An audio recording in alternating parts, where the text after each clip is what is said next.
Let's take a closer look at the leading candidate in Georgia's special election to fill its open House, U.S. House seat vacated by Republican Marjorie Taylor Greene. The Georgia Democrat Sean Harris got 37% of the vote. That's more than any other candidate. But as I mentioned before the break, candidates need 50% plus one of the vote to win. So he's headed to a runoff election against the Georgia Republican Clayton Fuller, who got close to 35% of the vote.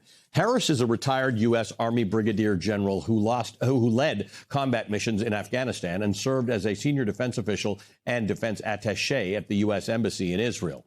Harris rose to popularity after raising $4 million throughout his campaign and launching ads to appeal to both Democratic and Republican voters who feel that politicians on both sides of the aisle are out of touch with everyday Georgians. As a cattle farmer, a father of 5 and grandfather of 4, he relates to working-class Georgians who want better economic opportunities and a better life for their families. As such, Harris's campaign has focused on his plans to raise wages and lower costs for consumers. Joining me now is the retired U.S. Army Brigadier General and Democratic congressional candidate for Georgia's 14th District, Sean Harris. Sean, great to see you. Thank you for being with us today. Hey, thank you, and glad to be on your show this morning. You are an interesting and complicated character. You've run before in this constituency, in a constituency in which they sometimes haven't had a Democratic candidate at all. You wanted to go in there and provide a voice, and yet your appeal is not narrowly toward Democrats. Yeah, you're exactly right. You know, I ran against Marjorie last time, didn't win, but that's okay. You learn a lot when you go through the different processes. But I need to let you know and let your entire audience know, the only reason I'm sitting on here talking to you this morning is because it was Republicans that actually came to my farm after I got out of the military and asked me to run against Marjorie Taylor Greene as a Republican. And then when I told them, I said, guys, in the military, we don't talk about Democrat, Independent, or Republican. We just serve the American people. I said, you know, I got to be truthful with you. I'm a Democrat, thinking they would leave me alone. And they immediately said, no, Sean, you got that it factor. We need somebody in there, and we need Marjorie to be out. And they convinced me to run, and then the Democratic Party put their hands around me. So the reality of it is, I know this is hard, but let me just tell you this. I went from being a private in the United States Marine Corps to retiring as a brigadier general. So I like hard, and we're going to work harder than everybody else, and we're going to beat Fuller, because Fuller right now, what problem he has is the second candidate you talked about, Moore. Moore is not going to support him, and all of those votes are going to stay at home. So this Georgia 14th is an interesting district. It's largely the northwest corner of Georgia. It is, generally speaking, very Republican and lately been very Trumpy. But it goes all the way down to parts of Cobb County, which is, suburban Atlanta. Talk to me about the district. And what I was noticing on Tuesday night as I was following the race is that you were performing well in Cobb County, which is where I expected you would. But you were also performing well in other pockets of the of Georgia 14 that were less obvious. Yes. We've been working extremely hard. We talked to everybody across the board, Democrats, Independents, and yes, Republicans. And we have everybody that's supporting us, because right now this economy is killing us across the board.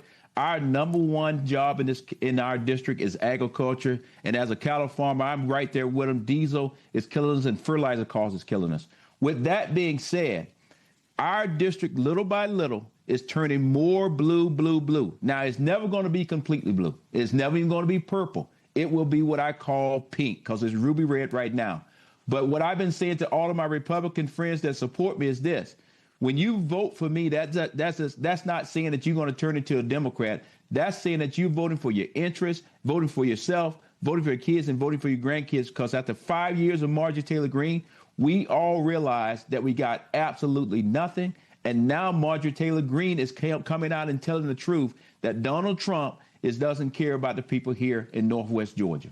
So what happens there? Because Donald Trump did very, very well in Georgia 14. What happens now? Are the people who supported Marjorie Taylor Greene mad at Trump? And how do you capture the voters who like the maverick nature of Marjorie Taylor Greene? You may have disagreed with her, but she was out there a lot, and she had a lot to say about everything.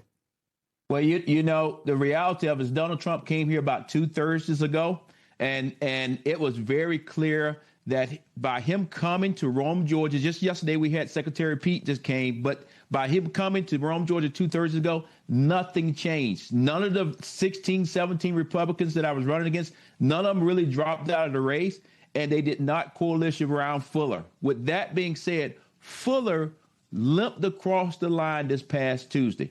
My team and many others, we were expecting to run against Moore.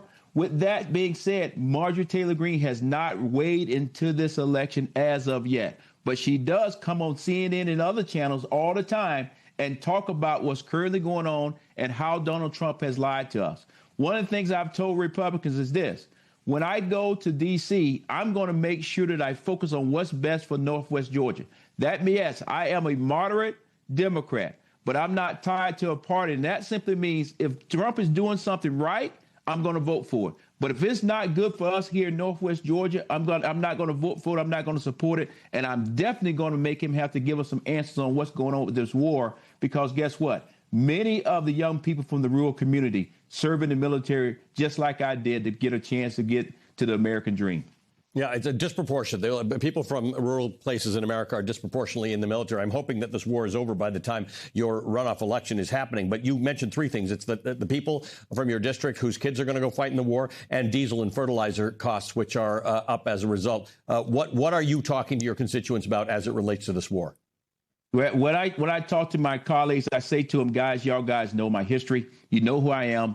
The first time I ran against Marjorie, nobody knew me, even though I was from Georgia. I'd been all over the world. But now, since I've been home for 3 years, everybody knows me. They trust me. They see me in Walmart. They see me in Tractor Supply. With that being said, they're saying, you know what? I'm going to vote in my interest because Fuller is not a farmer. He doesn't know anything about farming, where Sean Harris does it every day and has been doing it all of my life. Our farm is in Southwest Georgia, and now I bought a farm up here. So with that being said, the farmers are saying, I'm going to trust somebody because right now, more than 53 farmers per day in the United States actually file for bankruptcy. That is crazy. And suicide rates are higher than veterans. So they want somebody that's going to look out for them. Somebody's going to focus on them. Somebody talks about being a warrior. That's what Fuller loves to say. I am a warrior, and I've been tested as a leader, and I know how to bring the results back home.